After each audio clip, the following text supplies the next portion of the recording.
All right, what's your name and how old are you? My name is Jared, and I'm 31. Okay, Jared, what are you here to talk about? Hold on, I'm pulling up the live stream again. Um, Probably gender affirming care for minors. All right, what about it? I think it's wrong. Why? If we can't let kids get tattoos, how can you let them get gender affirming care? Because the reason we don't let them get tattoos is because of the regret rate of tattoos. The reason we don't let the gender affirming care has a lower regret rate than tattoos do What by the like a hell is a lot. regret rate? So it's people who regret the actions that they've undergone. So tattoos have a regret rate of upwards of like 20%, I think. Gender affirming care has a regret rate at the low end or at the high end of like 3%, but it's generally about like 1 to 2% for regret rates. Okay, and where are you getting that? A comprehensive study. I can pull the study up for you if you'd like it. Sure, go for it. No problem. Let me pull it up.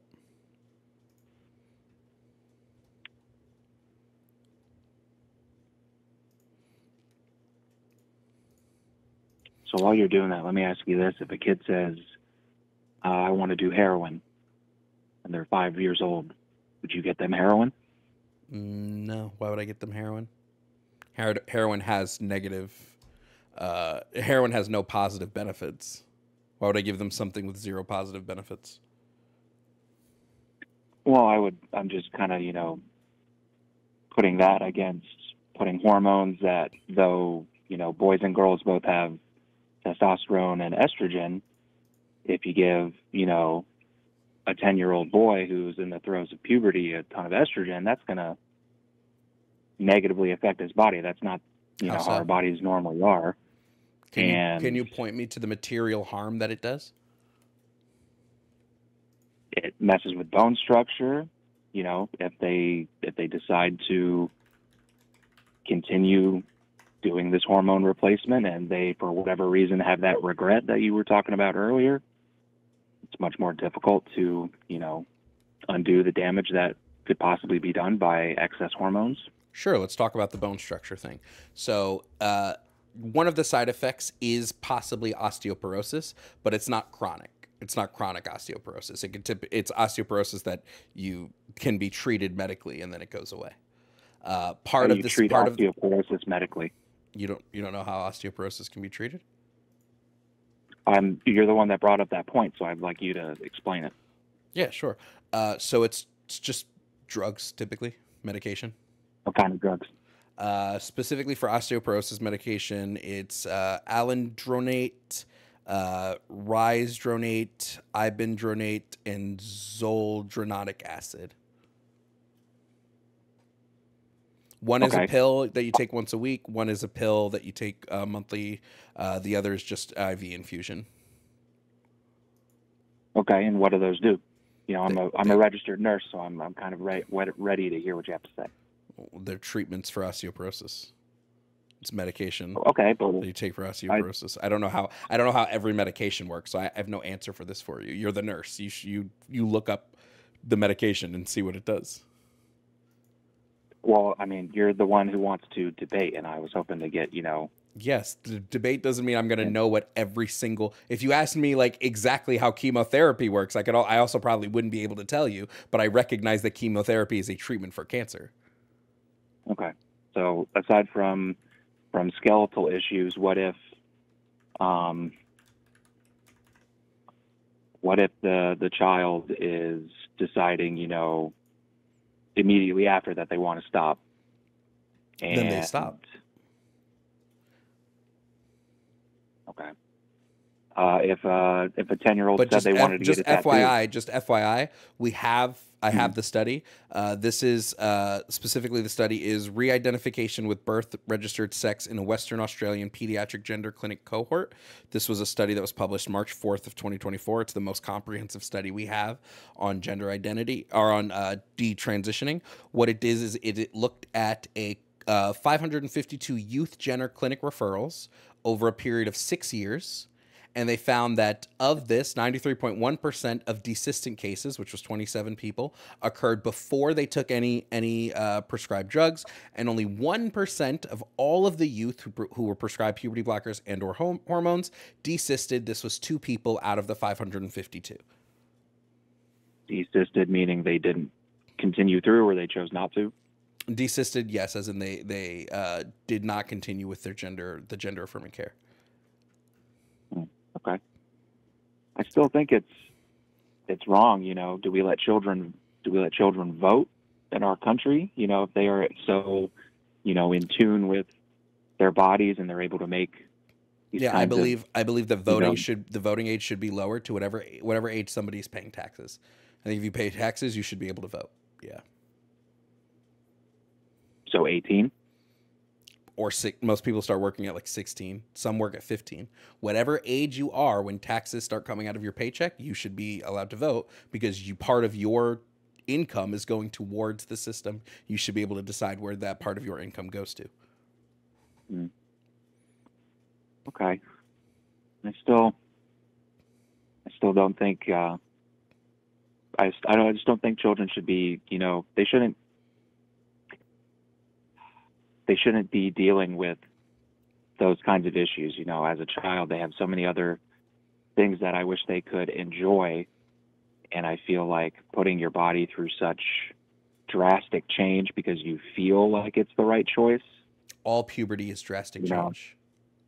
So whether they go through male puberty or female puberty, their body's still going to go through drastic change. Hold on. I can remember being 12 years old and I had bigger fish to fry than figure out what gender I was. That shouldn't be something kids. Yeah, because you were not gender dysphoric. For gender dysphoric kids, I would assume based on the conversation we're having, I'm making an inference. If you were diagnosed gender dysphoric, that would, sure. But most kids who are diagnosed gender dysphoric, that is kind of one of the biggest things on their minds. That's why they get diagnosed with gender dysphoria. Okay. Well, are we able to change topics at all? Can I debate you on anything else? If you'd like. Do you find it ironic that you say socialism is better than capitalism, yet you're wearing, your headphones and you have all the nice lights in your studio and define socialism, YouTube. Please. Say that for me again.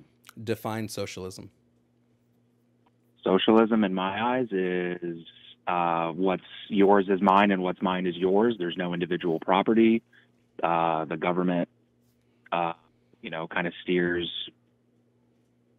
income. It takes more than it deserves. Capitalism is I have a product, I have a service, I want to sell it, or I want to. I have something that, the public wants or that you want, and you can't get it anywhere else. So, I'm going to put the price where I want. And if you want it, you can buy it. Yeah, you just don't know what socialism is. That's all. Say that again? You just don't know what socialism is. That's all it is.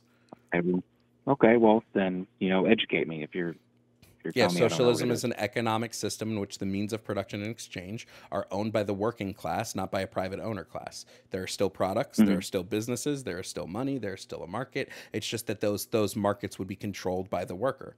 So me engaging in labor that I'm directly paid for, right, while not owning any means of productions, would not be antithetical to what socialism is, right? Socialism doesn't mean you don't have iPhones. That's not what socialism is. Capitalism would be an economic system in which the means of production and exchange are owned privately by a private owner class, which is what we currently have, right? So me buying something is not antithetical to socialism.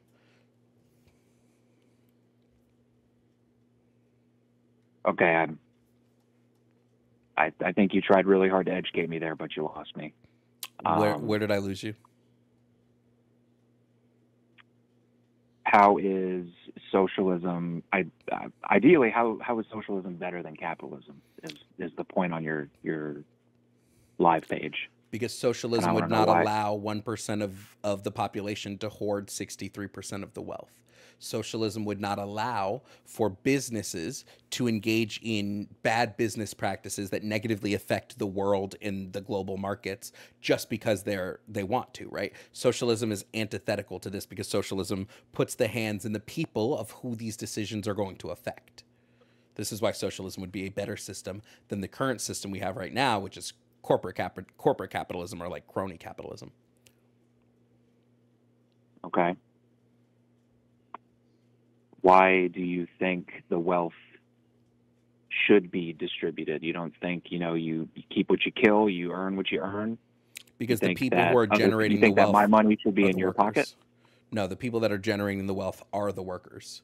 The workers are the people who are generating this wealth, not the 1%.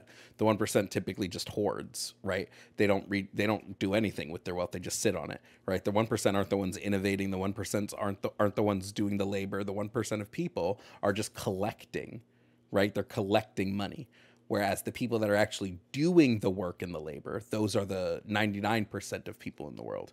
They should be allowed that profits.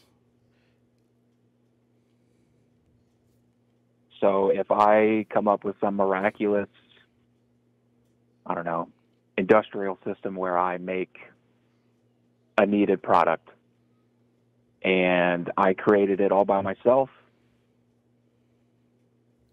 and I make this product and I sell it and I use, distributors, FedEx, post office, whatever, does that mean that in a socialist, economy, does that mean that I relinquish all of that effort that I put in myself because No, but I'm the using other? factories you use to create your product would be collectively owned by the people that work there. The shipping that you use to ship your product would be collectively owned by the people that run that shipping platform, right? Socialism But doesn't mean you but can't create products and not send them to everybody put market. in the same amount of effort though. That's the thing. Yeah, The no, guy flipping burgers at the typically guy the flipping working burgers at McDonald's didn't no, typically the he working didn't. class is engaging in more excruciating labor than the 1%. Almost always.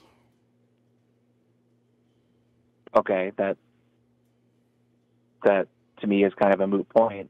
If somebody Answer me this question. If you're working construction and you spend all day with a pickaxe in your hand tearing down, or a pickaxe or a sledgehammer tearing down walls. That's what you do from 9 a.m. to 4 p.m. is you're slamming down walls with a sledgehammer. Are you working harder than the foreman who just watches you and the other people engaging in the construction? Are you working harder than that foreman? on a physical aspect, absolutely. Sledgehammers are heavy. However, I do have prior experience with very laborious tasks. I used to work, not construction, but I used to work outside in aircraft maintenance. And I understand that, the tough jobs have to be dealt to some people, but the people above you, this foreman or the supervisor, they're not only in charge of the guys that they're working with, they're also in charge of the product that they're in charge of maintaining, destroying, creating.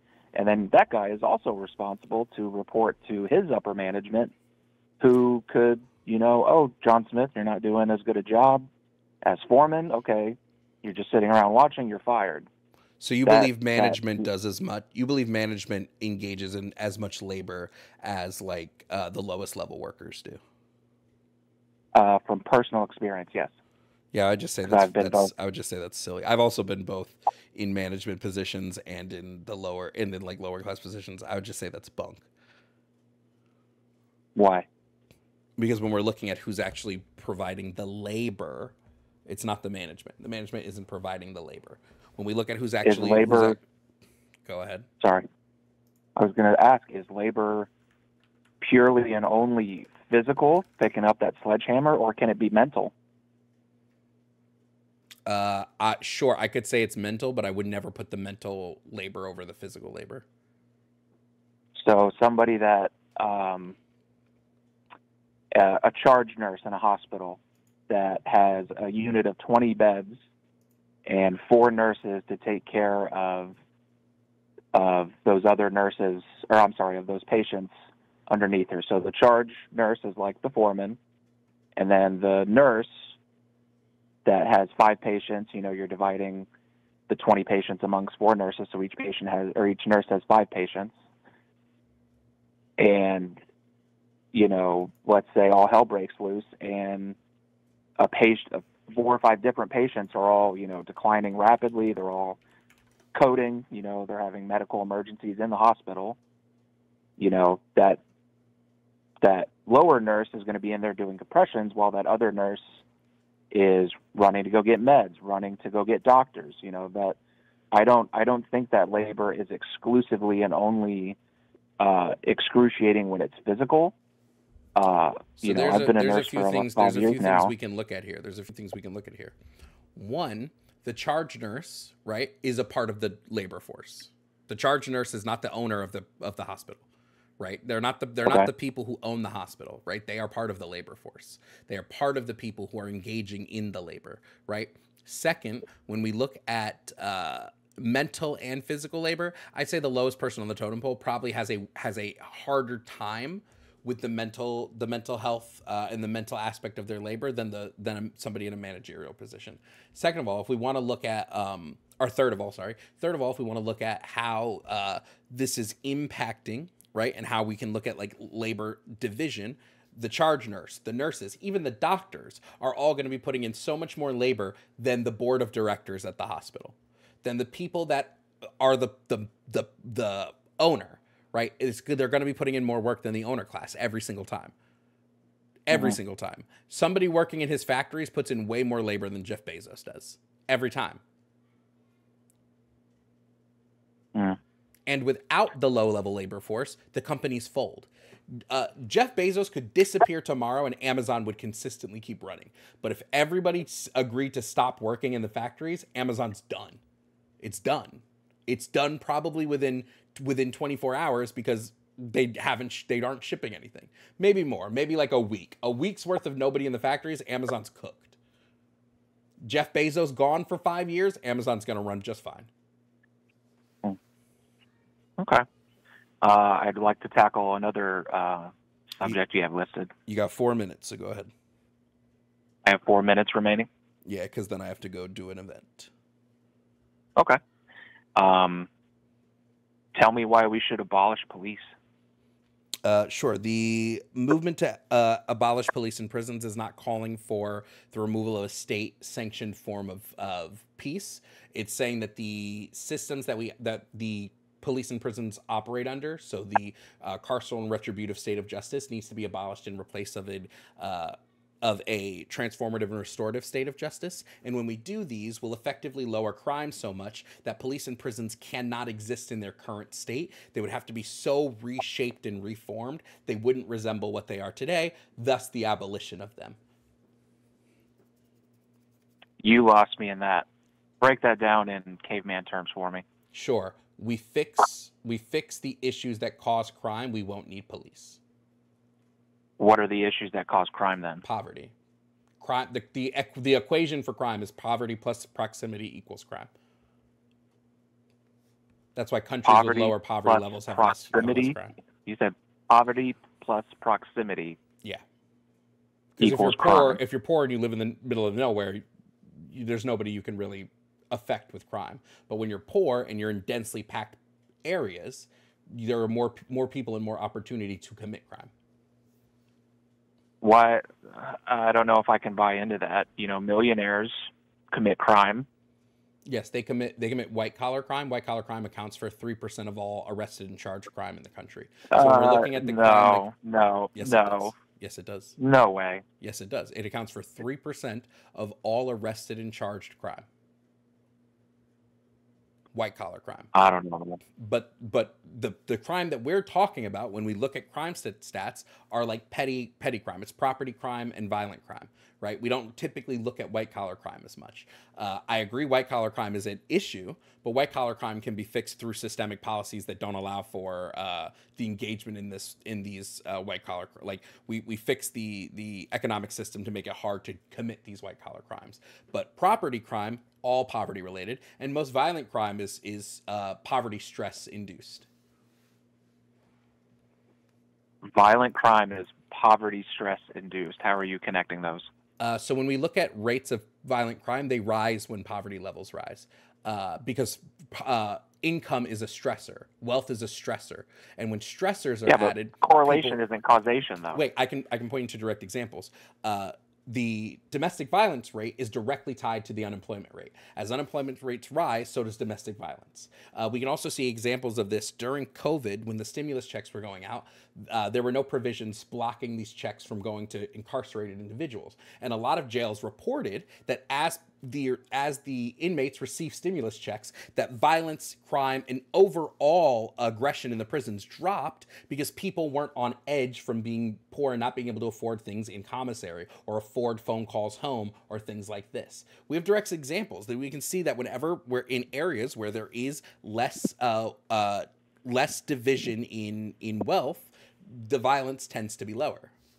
That's not saying all violent crime is tied. It's saying the majority of violent crime, the stressor tends to be wealth inequality. Okay. That's a reach for me, but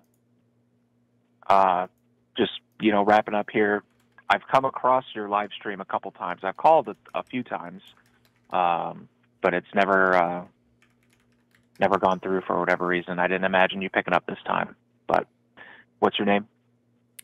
Jovan. It's Jovan. I appreciate your time. Yeah, for sure.